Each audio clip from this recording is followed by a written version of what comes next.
Welcome and thank you for standing by. At this time, all participants are on a listen-only mode. Today's webinar is being recorded, and the recording will be posted publicly. If you have any objections, you may disconnect at this time. Now I'd like to turn the call over to Amanda Klimick.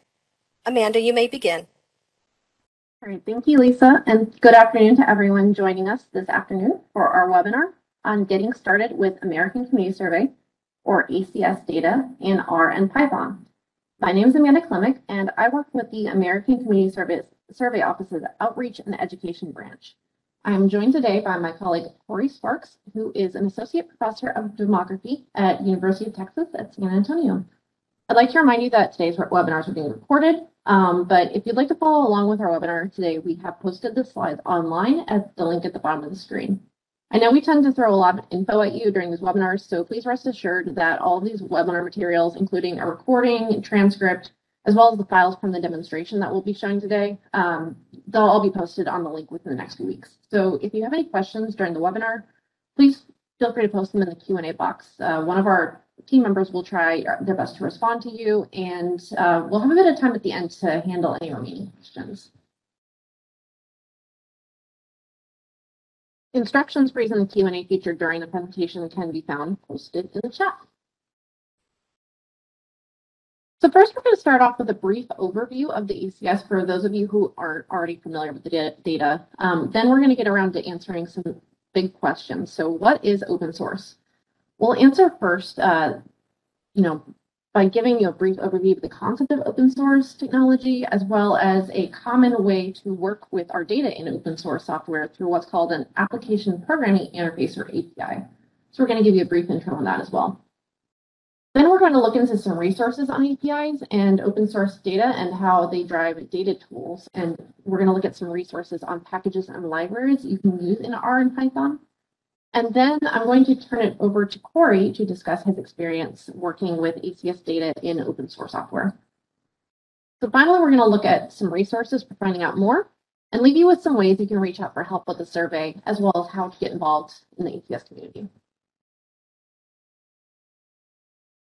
The ACS is the nation's most current, reliable, and accessible data source on local statistics for critical planning topics such as age, children, veterans, commuting, education, income, and employment.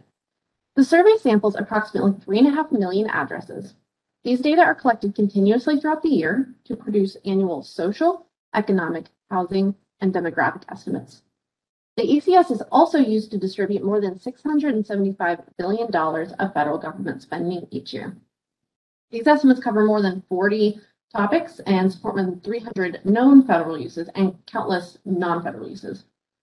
Businesses and communities use these estimates to make vital decisions, including where to locate hospitals and schools, what transportation needs exist, and what goods and services businesses should provide to customers.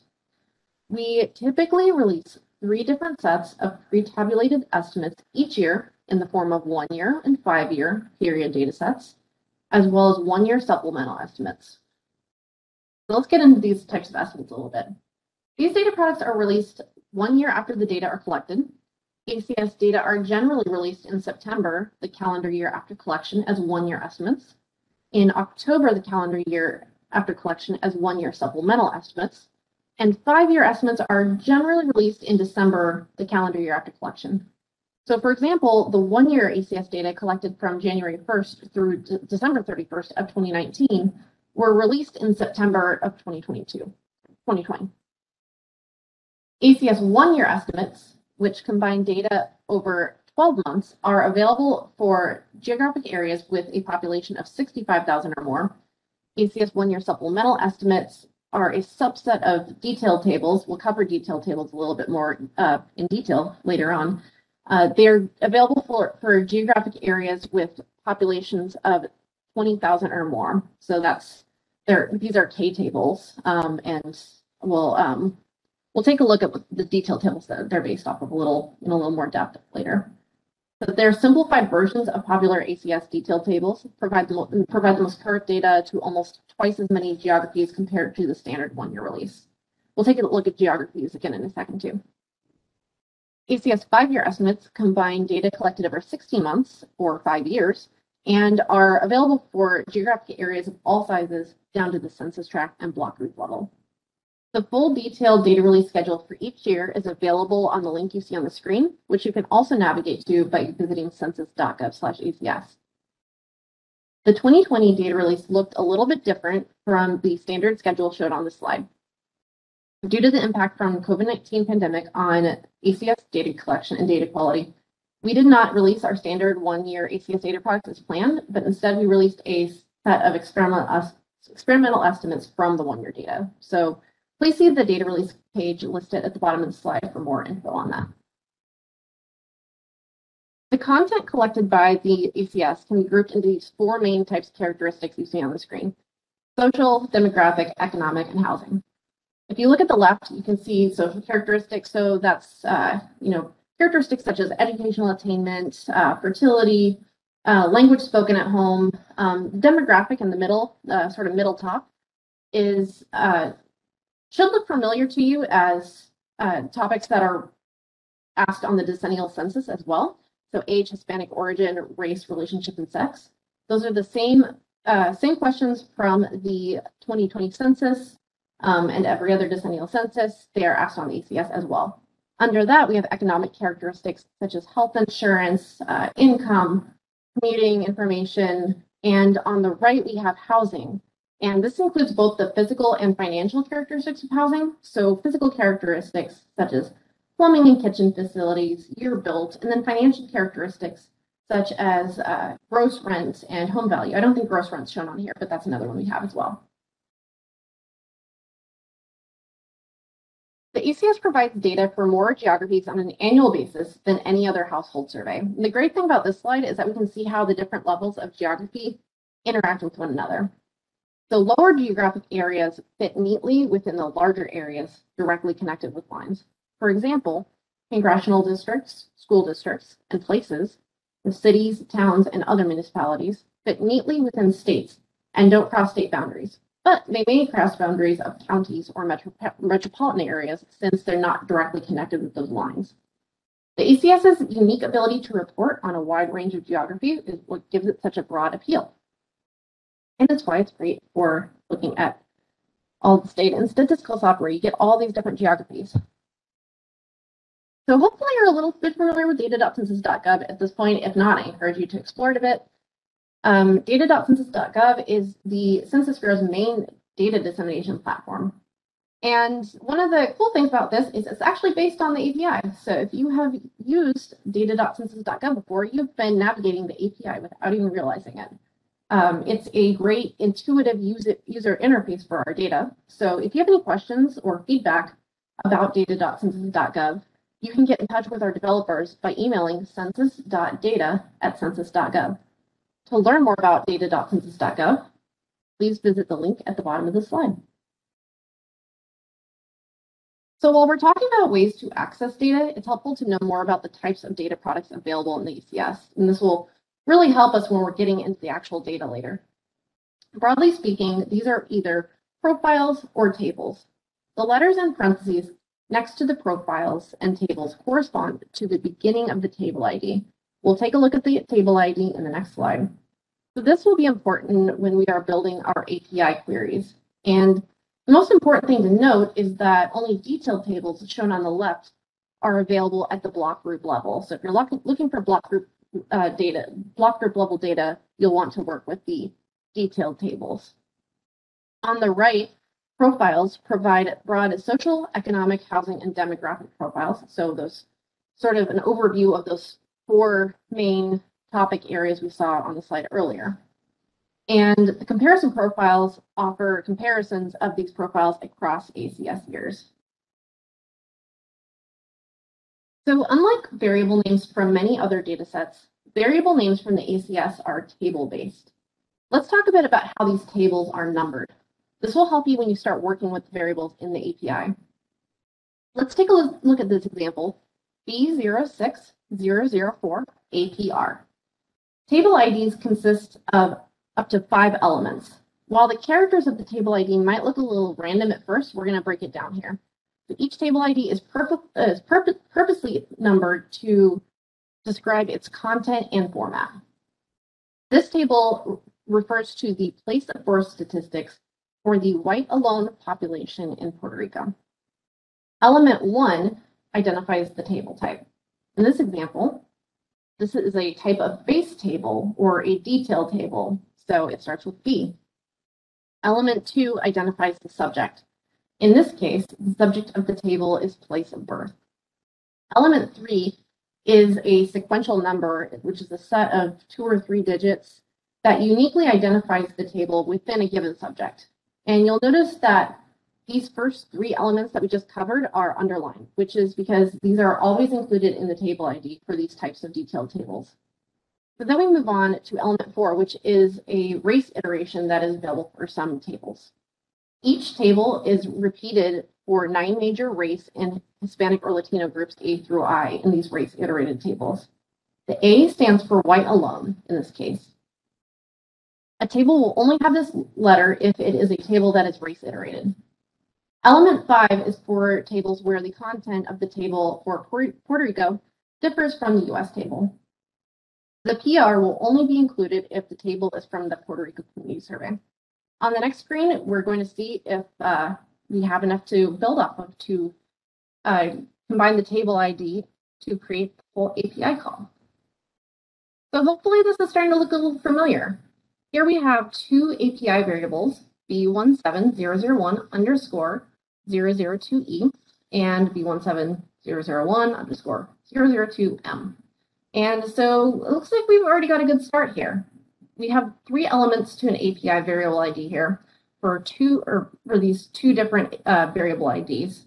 And we have the table ID, the line number, and the annotation. So the first part should look a little familiar to you at this point because this is the table ID. This is the table ID for poverty status in the past 12 months by sex by age. You can see this table screenshotted to the right, and you can see the table ID outlined in red on the top right. We can tell this is a detailed table from the B at the beginning, which we just covered in the previous slide. So now we get into something we haven't seen before, which is we have the line number after the underscore, which in this case is 002. This tells us what line number we are pulling for from the table. Each ACS variable in the API has a specific line number that shows where it fits in the table. Line number 2 in this table is the population with income in the past 12 months below the poverty level. So this is shown in the bottom box outlined in red and bolded. Finally, we have the annotation, that is the E or the M in each of these variable IDs. And that tells us what part of the variable we are seeing. So when we have the variable ending in E, we are asking for the estimate. In this case, the number of people with income in the past 12 months below the poverty level. The E tells us to pull the variable for the estimate column. We can also get the margin of error by asking for the same variable, but replacing the E with an M, which tells the API to grab the variable from the margin of error column. And we can see these column headings in the middle box outlined in red. So there's some more annotations available in other ACS data products, such as data profiles. These annotations generally include things like P for percent estimates, or PE for percent estimates, which are available in data profiles. You can see how this table looks on data.census.gov by following the link on the screen. And the really convenient thing about Tidy Census in particular is that you don't always have to put in these annotations, since Tidy Census will generally fill it out for you. So when we do our demonstration later, you won't necessarily always see the annotation included in the Tidy Census examples. So if you're wondering where they are, that's where they are.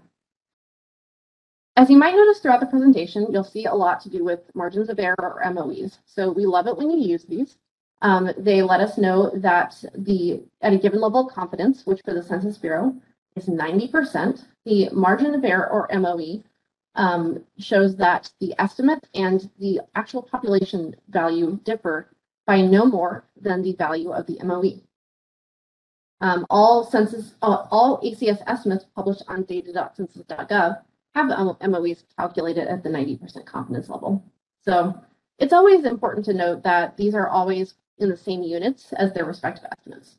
So a percent estimate will have a percent MOE. Median income will always have an MOE in dollars. So now to answer the big question, what is open source? Open source refers to a technology where the original source code is made freely available and can be redistributed and modified. R and Python, you see their logos on the screen here, are two different statistical software packages and are two examples of open source technology that we will touch on today. Another way to think of it is that if R and Python are open source, that means that the building blocks that make up these programs are available for anyone to access and make to use their own tools. There's no proprietary information that you need to pay for, and everything is free to use and modify in a way that suits your needs. So most importantly, they are also free to use. So once people build them for free, they're also free for people to use them. These two programs have powerful data science applications and have made the field of data science much more accessible to researchers, businesses, and organizations that otherwise might not be able to afford to do sophisticated data analysis. The only hurdle is the learning curve, and that is sometimes required to use these tools. So today we hope to give you an overview of some of these tools in R and Python that are available to you using census data. We really want to show you resources where you can go to find out more about them. So to start off about APIs, what is an API? As we can see here, an API is a data service which enables data providers to provide their data in a standardized way and hosted from a central location. Comparison that's often made is that of a restaurant. So you're at the table and all of the data is in the kitchen. You just need some way to communicate what you want or your order. And in this case, the API is the server which takes your order, delivers it to the kitchen, and returns what you asked for. APIs are used by software and web developers to create apps and by data scientists to deliver the data into their firms for analysis. So I'm going to start by providing an example of each of these types of API uses, starting with software developers. Say you are creating an application for your business that allows the user to see map data based on a particular location. For instance, when a data user clicks on one of your company's 3 locations, or just a regular user, the user can pull the business up on a map. You could use the Google Maps API to get this map data based on these locations and allow it to live interactively on your application. Next, we'll go over a data science application of an API. Data science is the route we'll be exploring generally today for our tidy census example. Let's say you've just been hired as a data scientist for a public affairs consulting firm. Your first assignment is to explore instances of the public using a particular hashtag in their tweets. You could request this data using the Twitter API, which has both paid and free versions, depending on the depth and volume of the data you're requesting. Now we'll look into some resources on APIs and open source data that drive ACS data tools. And we're going to look at some resources on packages and libraries you can use in R and Python. First, I'd like to start out by showing a few different uses of the Census Bureau's data API. Here's an external example based off of Census Bureau data, which is accessed through the API. The Pennsylvania State Data Center built this dashboard, which shows you visualizations of several different income topics for each county in Pennsylvania. This is an example of the sort of app-based version I was showing you earlier, where the visualizations easily and quickly change when you select a new county from the drop-down menu, and the data is pulled to basically live in this application. Census Business Builder is a business analytics tool provided by the Census Bureau. It allows data users to view selected economic and demographic data about a potential market or service area. This tool is also powered by the API to allow fast customization and interactivity. And we post a lot of visualizations on census.gov. So many of these visualizations are also powered by the API. Not only does this allow us to quickly build data sets that can be used for these tools, but it allows us to quickly update the data with each new release to ensure that our visualizations always support the most current data.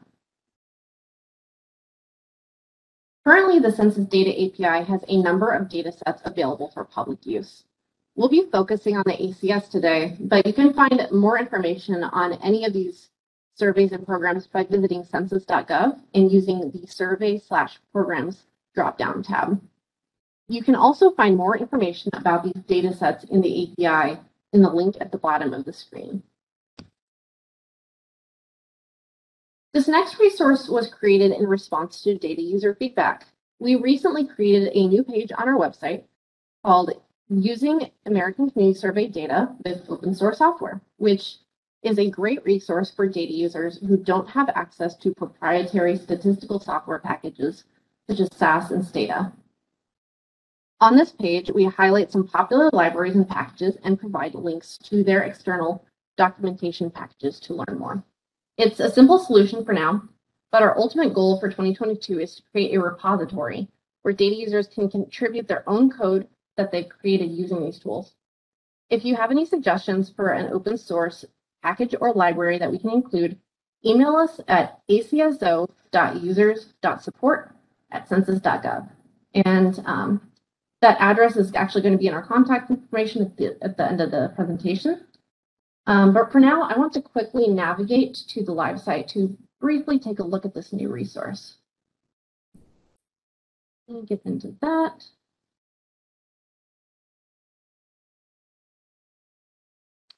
All right, so we're starting on the main ACS webpage, which is census.gov/ACS. We're going to go to Guidance for Data Users. And then once we're here, we are going to go to the page Using ACS Data with Open Source Software. And here you see our collection that we've been growing of packages and libraries that are helpful for using ACS data. The first one that I'd like to point out is Tidy Census, because this is the one that we'll be using in the example today. You can go to each of these pages to get both sort of usage instructions as well as contact information for the developers. So I kind of want to take this opportunity to point out that the Census Bureau did not create these packages and libraries, and it doesn't maintain them. So if you have any specific questions or issues with the package itself, please go to the page, the official page for the package or library, and get the contact information there.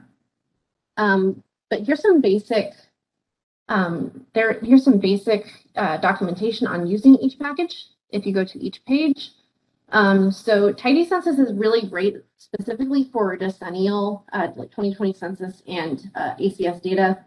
Census API is a great R package for just general Census API. It has, I believe, it has all of the census data sets through the API. You can access through the API. Tigris is actually included in Tidy Census, but if you want to use it on its own, it's how you can access Census Bureau Tiger line shapefiles. You can use Tigris in Tidy Census by putting in an argument called geometry, and it will return that shapefile pre-joined with data. But if you just want to access the shapefile itself, you can use Tigris for that. Senpai is the sort of comprehensive Python exploration tool for ACS data or census data. I'm going to go to this page really quick just to give you a quick overview. This is a really great sort of overview primer on how to use this. You install it using pip install. So just a quick introduction to installing these packages in R and Python. In R, you will install packages. I believe this is shown in the demonstration later using install.packages, and then you put the package name in parentheses, whereas for Python, you use something called pip install. And just a quick, if you really haven't worked with these technologies before, two great ways to get started. You can go to RStudio. You can download RStudio, and this is a really great interface to work with R. So you can go in, you can download these, and you can sort of play with these scripts that are available on these pages. And another great resource is Anaconda Navigator. That actually includes RStudio, but it also includes some great data science applications for Python as well. So I know Spider is one that I really like. It's SPYDER, and it's included with Anaconda Navigator. PyCharm is another sort of good code viewer for Python. So these are two great ways to get started. So if you go on here, you get some great base code. So you can use these commands, ACS equals. There's the senpy.products, and you can pull the API. You can pull place data from the API. So place Chicago, Illinois, and that will return your data. So there's also another great API wrapper called DataMade. So this is really for more in-depth analysis, and this is, if you want to quickly pull some data, you can use DataMade. We also have a bit of an Easter egg in this webinar because we didn't mention JavaScript, but City SDK is a JavaScript tool that is actually maintained by the Census Bureau. So that's another great tool to explore, and it includes statistics, GeoJSON, it includes FIPS codes. We'll get into FIPS codes a little later, but we would really like you to check out this page and give us some feedback. So let us know what you want to see. So this is a really great way to get started. Let me get back to the presentation real quick.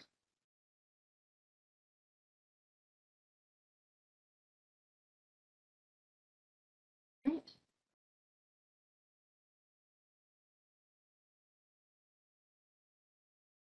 Okay, so now I'm going to turn it over to Corey to have him discuss his experience working with ACS data in open source software. So he's going to show you some tidy census applications. So Corey, take it away. Great, thanks. So thanks again to Amanda and our other colleagues at Census for inviting me to be part of this webinar today. I'm not a developer of any of these packages. I'm just a really intensive user of them, as well as someone who trains graduate students and professionals on how to use R and especially the ACS. So the structure of what I'm going to go through now, it has three main parts to it. One is using tidy census to get data on places, and we'll have a specific example for that.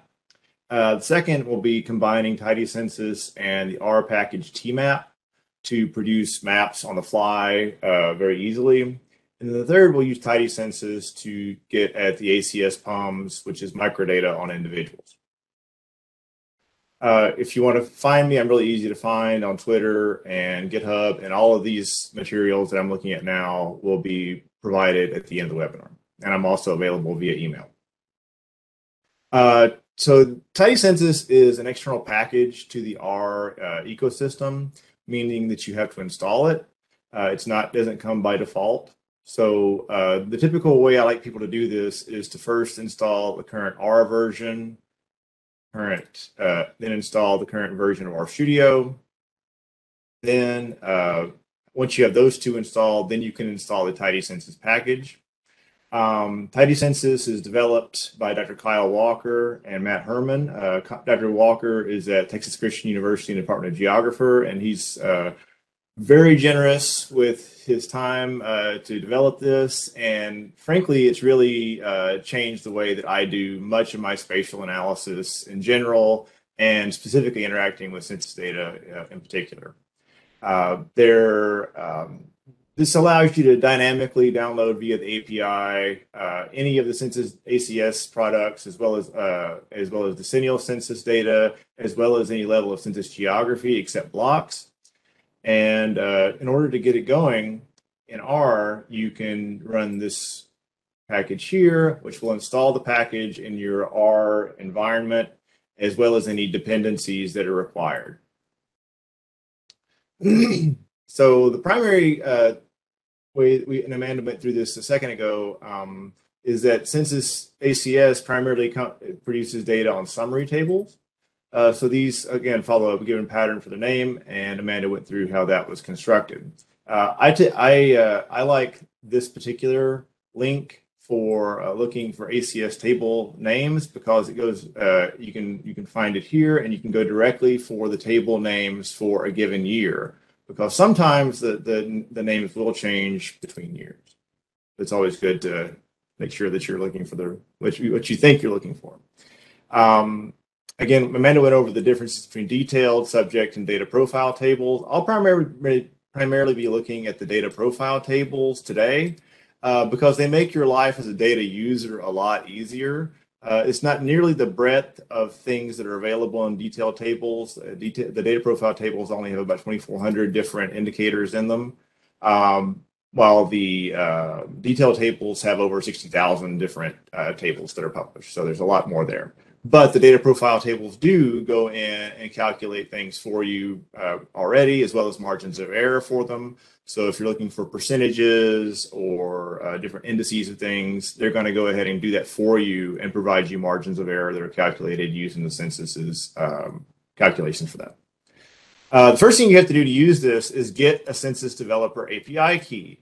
This is the website where you can go do that. It's the developer homepage, and there's a key sign up link on the side that will allow you to register with the census as a developer, which basically allows them to know who's using their data, which I think is justified when they provide data for so much, for so many people. And so you have to sign up for this first, and they will send you this as it's a very long, 24-digit long series of numbers and letters. Once you get that, in Tidy Census, you can install it in your R session.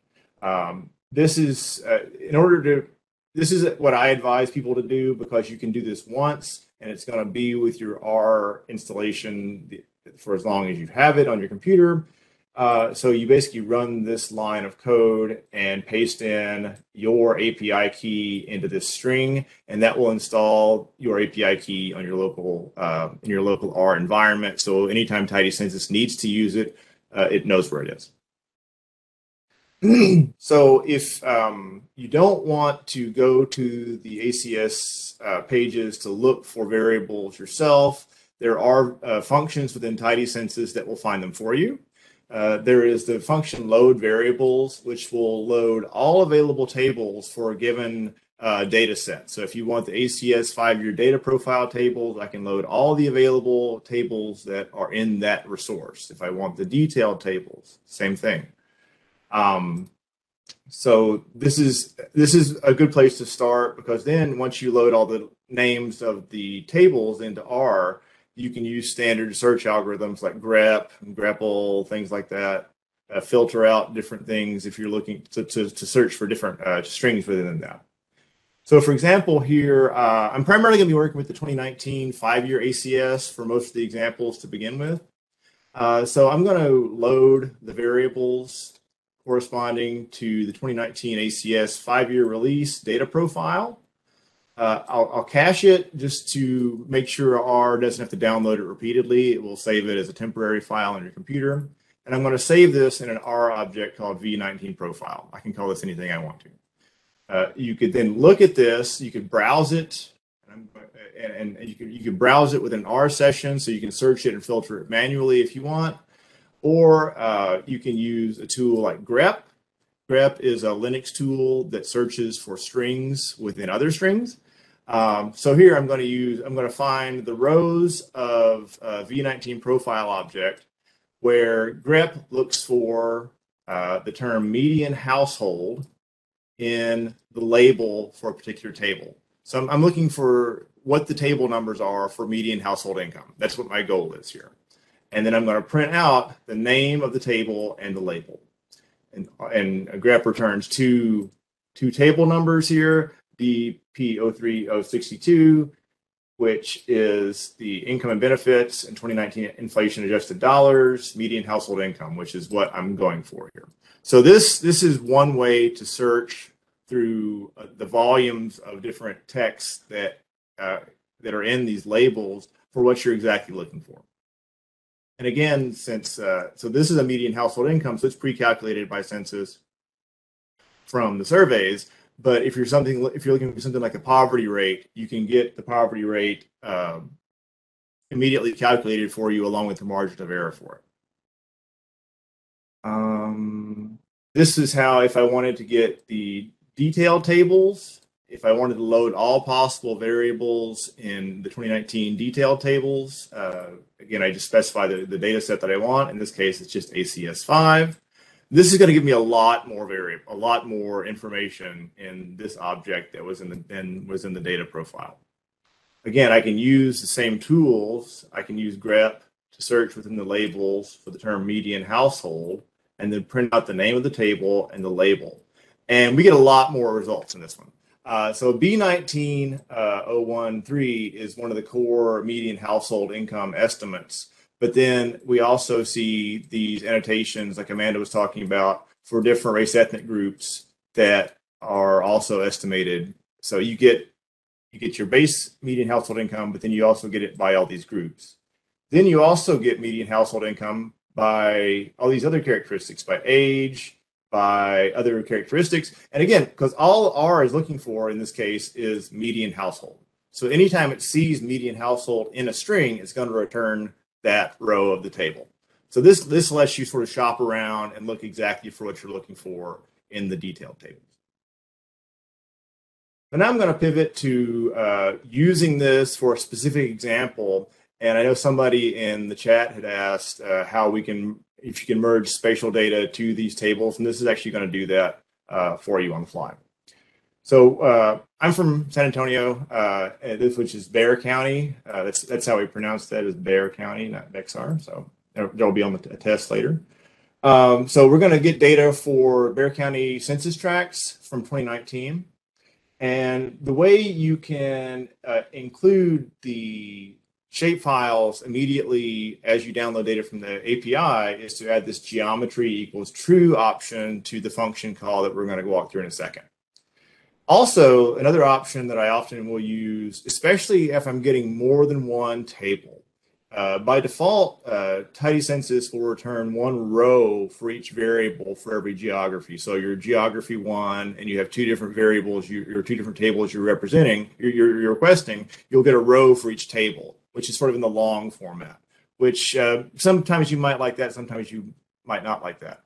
I typically like data arrayed in columns, so I'll specify this option to make sure that my different estimates I get out are arrayed in columns. So let's just walk through how to use Tidy Census. This is a primary workhorse function to get data from ACS for summary tables. I'm going to store this object in an R object called SAACS, and the core function is called getACS. The first thing you're going to specify is the level of census geography that you want. And again, you can go any geography that ACS produces estimates for, you can get in this with this function. So that's the first one, and there's references to the exact specifications of how you put in, if you want counties or if you want a core-based statistical areas or et cetera, what the actual term is that you put in here. Kyle has put in some documentation as to what those are actually called in this context. Specify the state. For census tracts, tracts are nested within counties within states. So in this case, I'm going to get just the state of Texas. I could also use the FIPS code as well. So if you had, I could use FIPS code state number 48, which is this state code for Texas.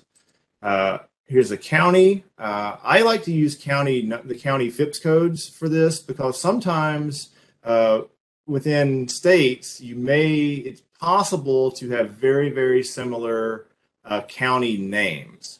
That happens sometimes in Texas because we have Harris County and we have Harrison County, and sometimes it throws an error at the API where they think it's the same place. So it's safer to use FIPS codes in this as well. So County 29 within Texas is Bexar County. I'm going to use data from 2019, the 5-year estimates. The variable that I want is DP0362E. I could leave off the E, but I'm just making sure that I'm getting the estimate. And I know what this is called because up here,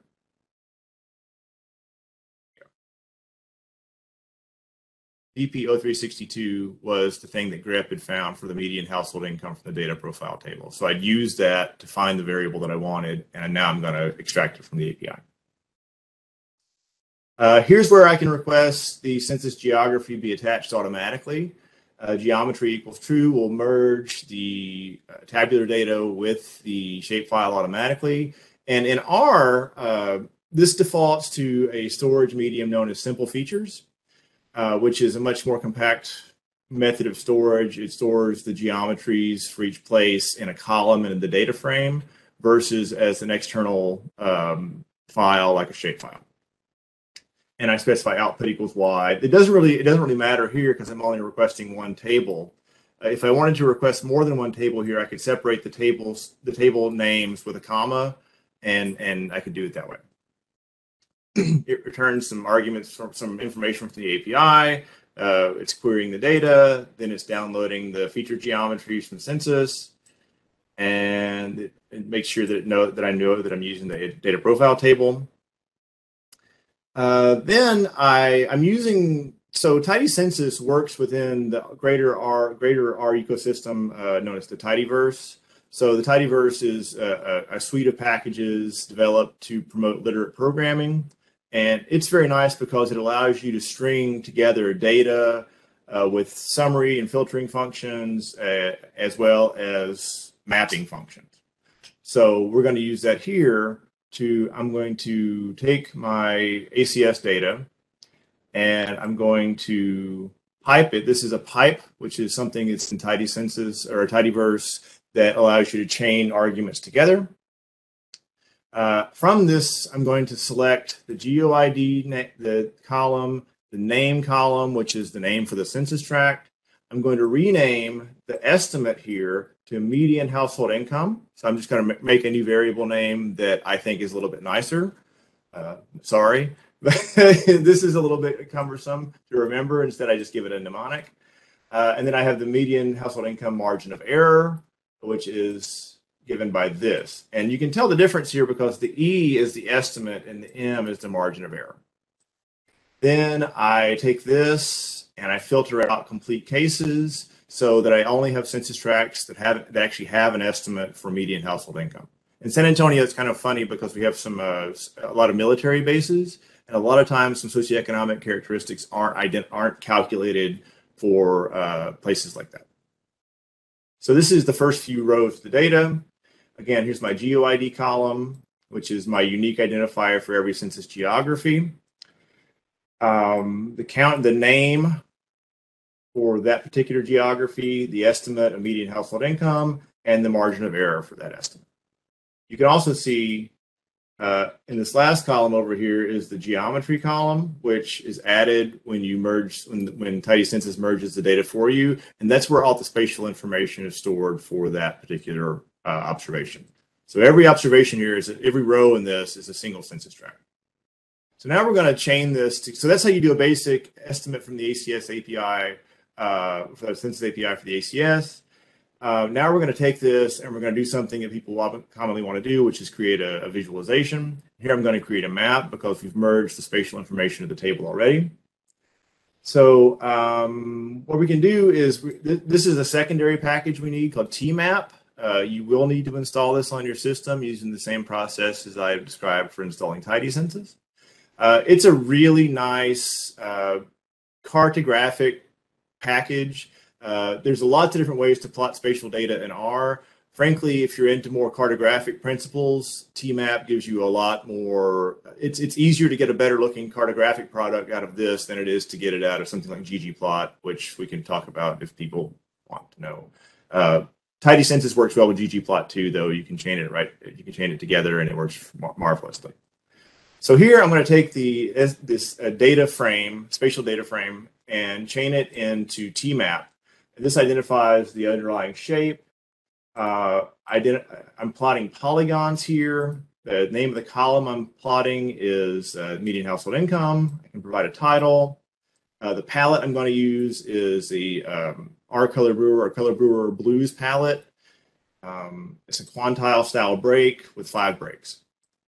Then I just provide a little bit more formatting to the overall map I'm going to generate, including legends, including titles, scale bars, and compasses. And from this line of code, you can get this nice looking visualization of the estimate directly, you know, we got it directly out of the API, renamed some things, and then we mapped it. So, you know, this is a much more succinct workflow than having to go download data as a table, merge it in the GIS, and then make a table. This allows your workflow to be much more streamlined in using this process, and you can end up with your nice looking product here.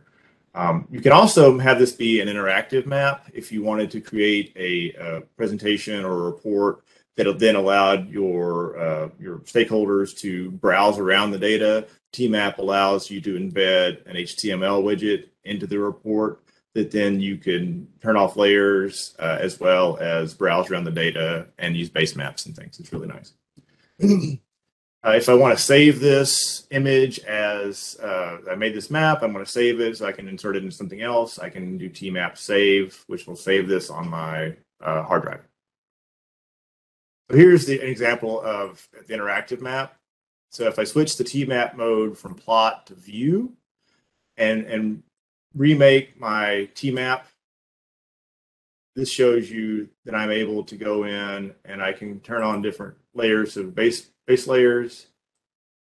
I can go around and look at the data. I can click on observations. It will give me the information for the variable that's being mapped. So this is very nice. If I want to, I've got this data now. If I want to save it, that's a natural thing you want to do. Somebody else asked about GeoJSON, I think.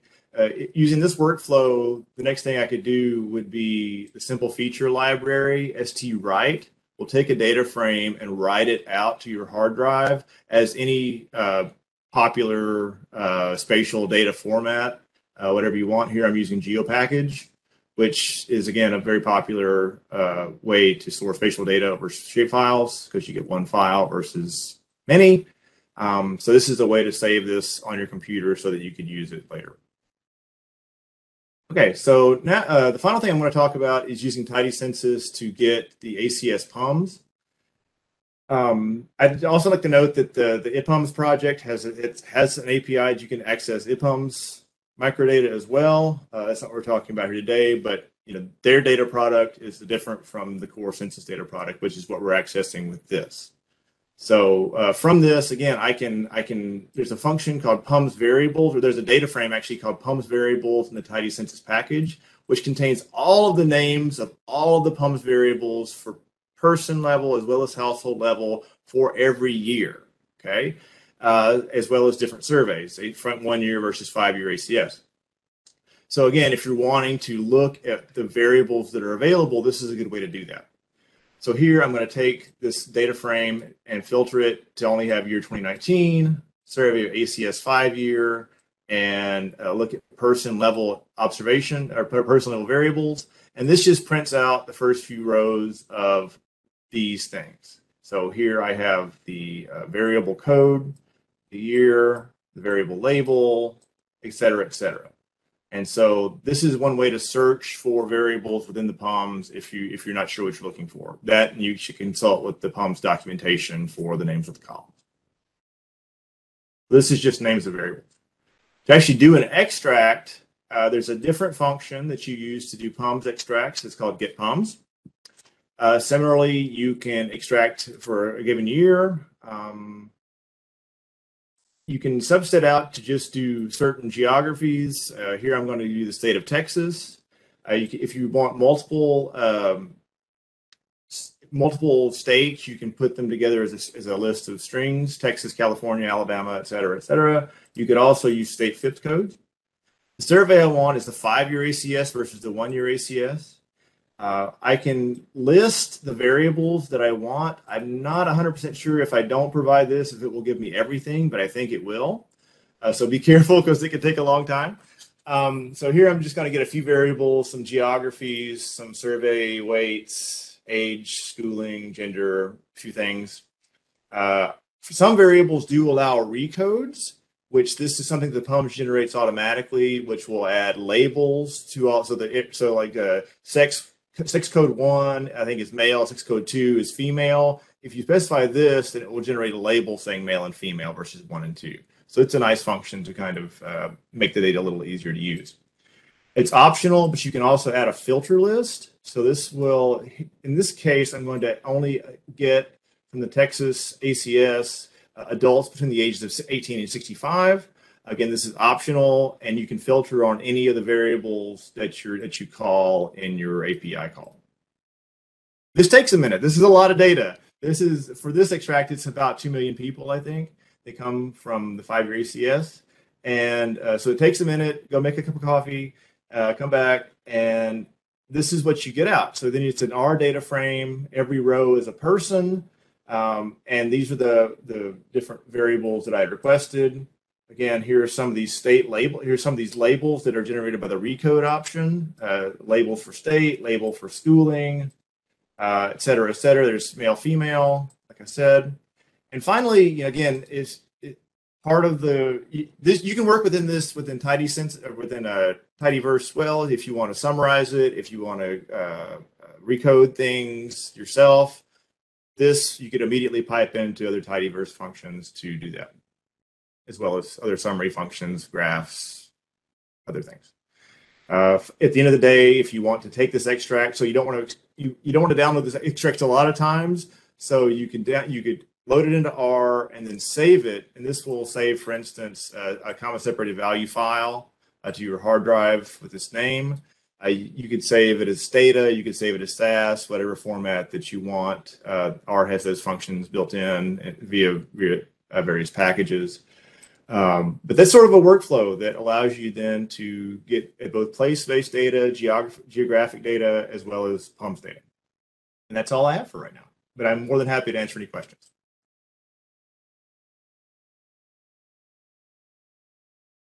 All right, thanks, Corey. So that was our brief demonstration on Tidy Census. It's pretty cool. Kind of to transition back over a bit. Let me fire up my handy dandy PowerPoint again. But I'm going to actually, before I go back to the PowerPoint, I would like to share a couple of things. I'm going to share some resources for learning more. And before I do that, some of the resources for learning more are available on the Census website. So I'm going to be navigating over to there. I want to do this quick because I know we got some questions, so I want to give us time to get some of this answered. And I don't want to keep everybody too long. But first, I want to highlight there's Kyle Walker, who's the developer of Tidy Census, has some really great resources in his book, which is available online. Also, I saw some confusion. You should be able to find all of these links in the chat. But yeah, feel free to reach out to us. There are also a lot of the links are available in the slides and the PowerPoint. But the link to the file that Corey just shared, the file is available on his GitHub. I believe Vicki Mack might have shared that in the chat, the one-way chat, not the Q&A. So we will also be posting that file on the Census Academy website once we post the recording. We're just going to post that file. We don't want to post Corey's entire GitHub. I don't think he might appreciate that, but we're just going to post that file so you guys can play around with it. But yeah, this is a really great book that Kyle Walker has come up with. There's going to be a physical version, physical copies later this year, which I will definitely be trying to get my hands on. And the great thing about it is there are a couple sections on the microdata, the public use microdata sampler POMs that shows you how to do some of the things that Corey was talking about. So really great resource, highly recommend. I really also want to go back real quick and show you, a lot of information is available on the ACS website. So, you can go down to technical documentation. There's code lists there. There's subject definitions. So if you're confused about, what is included in selected monthly owner costs, or any sort of how any ACS variables define, feel free to look through our technical documentation. We have a microdata section that has data dictionaries for everything that Corey just talked about. Has a lot of resources, handbooks. So we have a lot of great resources on here. Census.gov/developers is the developer site. Actually, Corey kind of showed this earlier. You can go to available APIs, and it shows you how to sort of navigate through those data sets. We also, Guidance for Developers has some has some guides in there, including a microdata guide for the API. Really the most important, two really good features I want to point out. Request a key. Tidy Census in particular, I know makes you use an API key when you work with the API in Tidy Census. We also just generally recommend that you get a key because then you get communications from us and we can keep in touch. So the developers forum on Slack is also available at census.gov/developers. And a lot of the great questions that we're seeing in the chat, if we can't get an answer for you today, I recommend that you go in and talk to other data users in the Slack developers forum for Census Bureau. We also have very responsive Census Bureau staff in there. It's quite the community, really. So finally, I want to take you to Census Academy real quick. That is where this webinar is going to be posted under recorded webinars here. There's also data gems, which are like quick, like 4 to 12-minute videos with a tutorial about how to do a particular Census Bureau data adventure. So they're really good to look through. We have full-length courses. There's a couple using R, mapping and Ggplot R. So these are full-length courses. They're all free. I highly recommend that you check them out. You can also request a data training.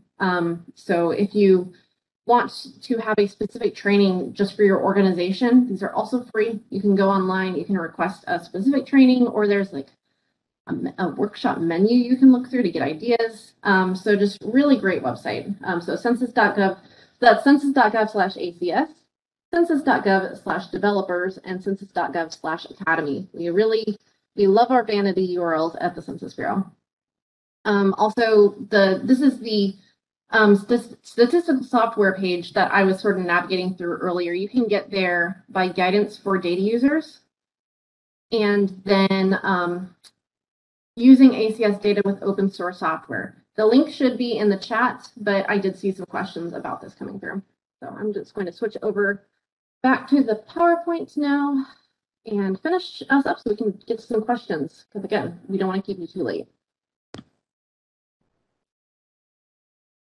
So I kind of talked about the training and Census Academy very briefly, but if you want to contact them, there's contact information here, census.askdata@census.gov, or 1844 ask data. And so this is our share your story feature. So if you do any really cool projects that create an outcome in your community or business, we want to hear about it. So feel free to go to share your story and share it with us so we can share it with other people. And then we also have a ACS specific data user community. So this is a group specifically for users of ACS data, known simply as the ACS data user group. Corey is actually one of our steering committee members. So if you want more Corey, go on and join. So the purpose of the ACS data user group is to improve understanding of the utility and value of ACS, as well as promote info sharing amongst data users about key ACS data users and applications. So if you want to interact with other data users, this is another great option along with the Slack channel.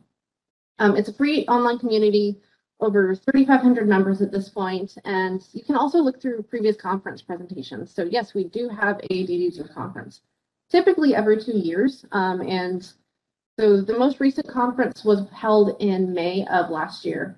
Conferences are open to the public and information is posted in advance on the data user group website. So if you end up doing anything particularly cool with ACS data, please be on the lookout for when we post our call for proposals. To learn more, go to acsdatacommunity.prb.org at the bottom of the screen. Finally, sign up for and manage alerts on ACS news and events such as conferences and webinars via Gov Delivery. Visit our website or connect on social media using the hashtag ACS data. If you sign up for our updates, you'll get updates when we post this information on Census Academy, when we release cool new stuff such as the code repository. For support, you can reach out to us at acso.users.support@census.gov. You can also give us feedback on our statistical software pages if you have any ideas. if you end up using ACS data for any cool, if you end up doing any cool projects with our data, please make sure to source us. It helps people figure out where they can get the detailed information that we're giving you today. So that's all we have for today. We want to get into some questions. Feel free to stay if you have any lingering questions. We're going to be reading some leftover questions from the chat and then do a brief verbal Q&A.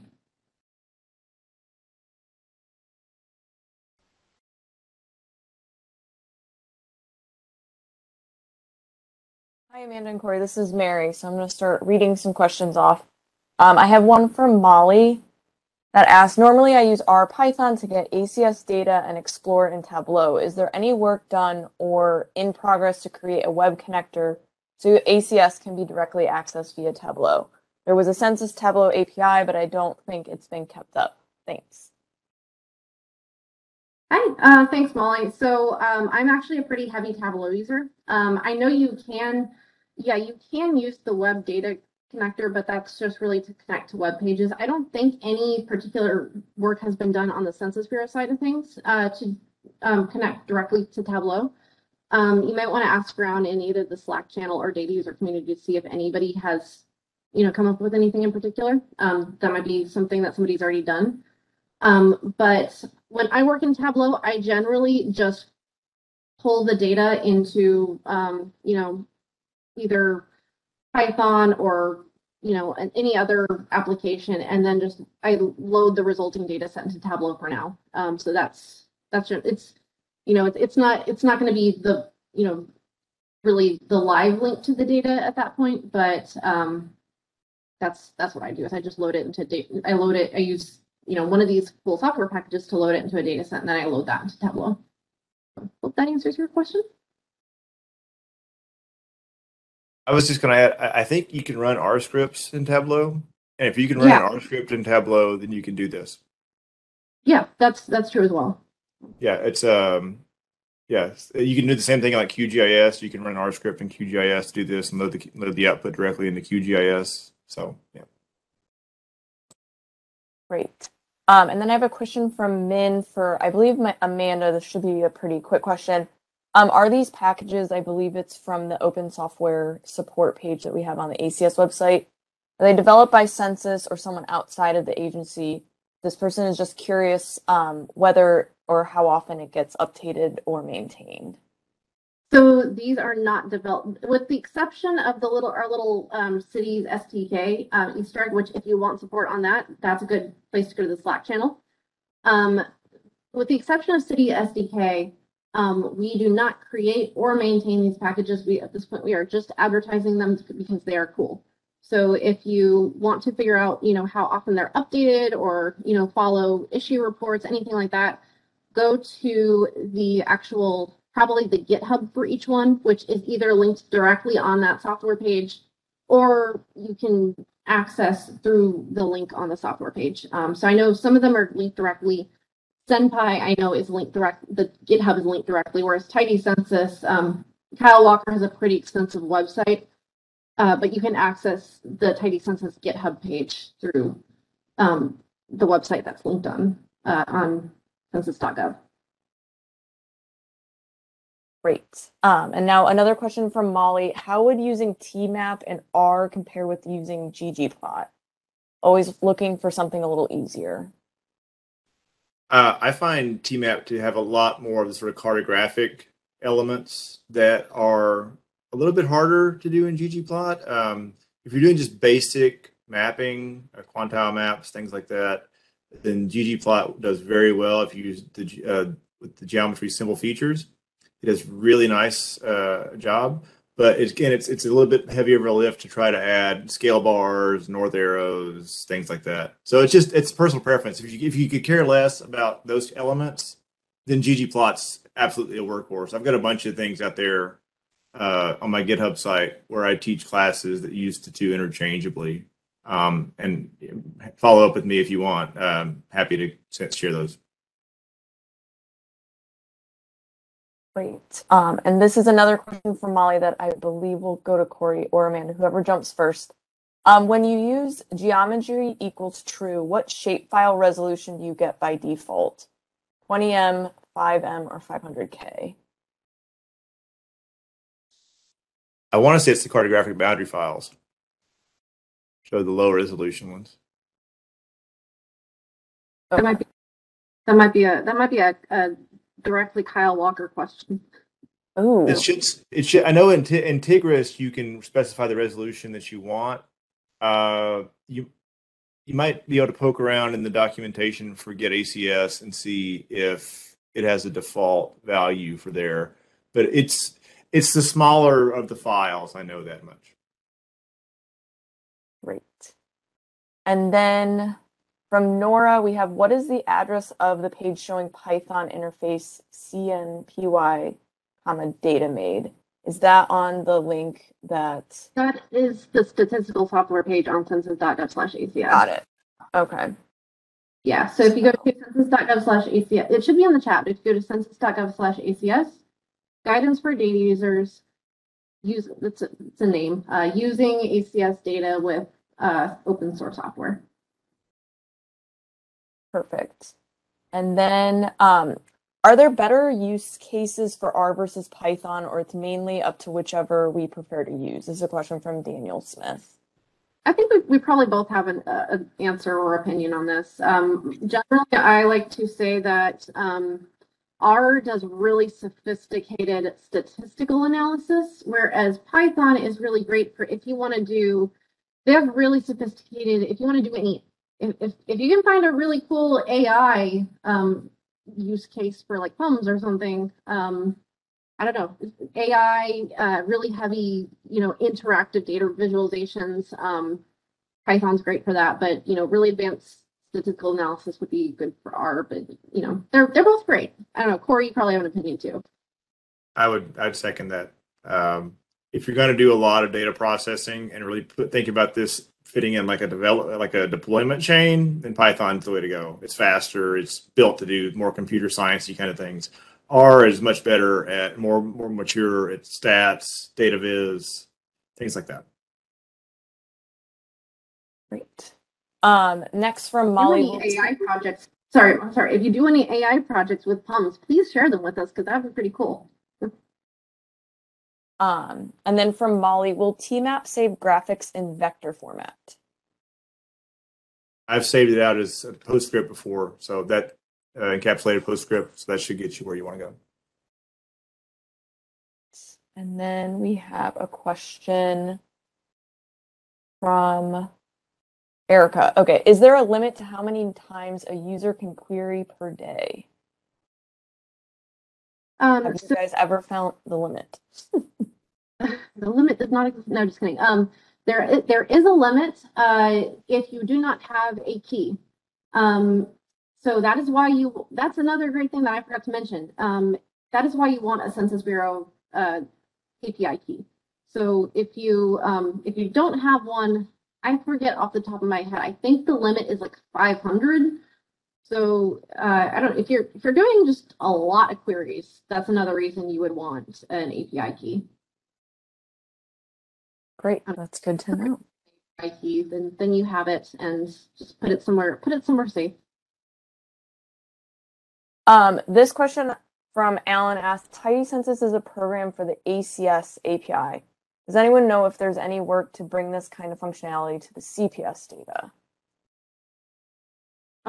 I think that would probably be a good question to ask the developers. But I do know that, so if you go to the statistical software page, Census API,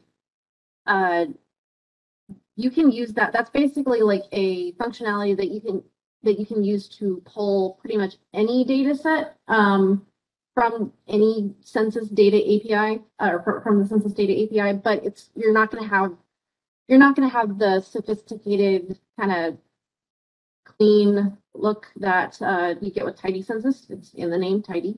But you can pull the data that way.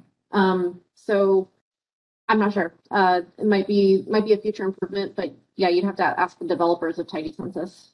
Yeah, I think in general the other R Census API package, it's more difficult to find all the options you can specify for all the different APIs. So it's and being general, it means you can access anything. but it's not terribly well documented on how you get specific things. Versus Tidy Census is, I think it does really well for what it does.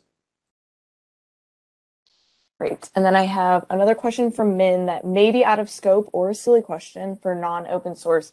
Does Census API also work on Tableau or MS Power BI Web Data Connector? So we kind of covered that earlier. You can force it to work, but not, again, web data connectors are really built for web pages, not what's called like REST APIs, which is what the Census Bureau API is.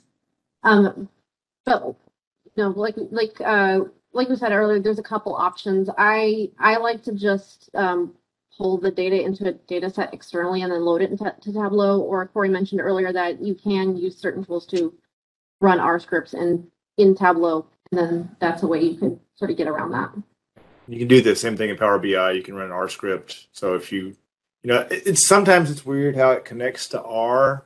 So you might want to Google around and see some good sources about how, in general, Power BI connects to the R binary. And because I've had it do some weird things with that before, but it is possible to do that in both. So that might be a good way forward. Perfect. And that concludes the questions that we had in the chat that we were unable to answer. Do we have any verbal Q&A? I do not see any. Well, yeah, if we don't have any verbal Q&A or no more questions up in the chat, thanks for attending today. We really appreciate you attending. Again, connect with us, share our data, source us, visit our resources, and we hope to see you in more webinars in the future. And thank you to Corey for joining us today. Thank you, and thanks to everybody else who came. Looks like I saw somebody raise a hand. Yep, I do see that. Okay. And it asked me to validate it. I clicked on the validation and it said you attempted to validate an unknown key. Oh, you got cut off at the beginning. So are you talking about the Census API key? Right. Okay. If you're having issues with the API key, you would want to reach out to, let me grab the. I find that if you wait, I've had lots of students have the exact same thing you're seeing. Okay. Yeah. And I tell them to wait, because sometimes if you try to do it too quickly, Census doesn't like that. And so I would encourage you to sort of wait a few minutes and try it again. If that doesn't, because it also kind of throws it off if you try to request multiple keys. Right. Yeah. So I would wait. If you're really having trouble with the key, the contact information for API for them to like investigate API keys, or if you're having issues with like the IP address being blocked or something, you'll want to reach out to census.data@census.gov. They just changed their email. It used to be censi.feedback. Now it's census.data@census.gov. Okay. But basically, it also says if I wait longer than 48 hours, the key is invalidated. So sometime between 0 and 48 hours, it will start working. Yes. Okay. Well, I again, just I don't know why, but just based on experience with when I have students that have this exact issue, I tell them wait an hour, try it again. Okay. Cool. Any more burning questions? Otherwise, also feel free to reach out to us at I know I just acso.users.support@census.gov. And if if it's an ACS question, you'll probably get an answer pretty quickly. If it's a more technical question, we'll probably tell you where you can reach out. This concludes today's webinar. Thank you for your participation. You may disconnect at this time.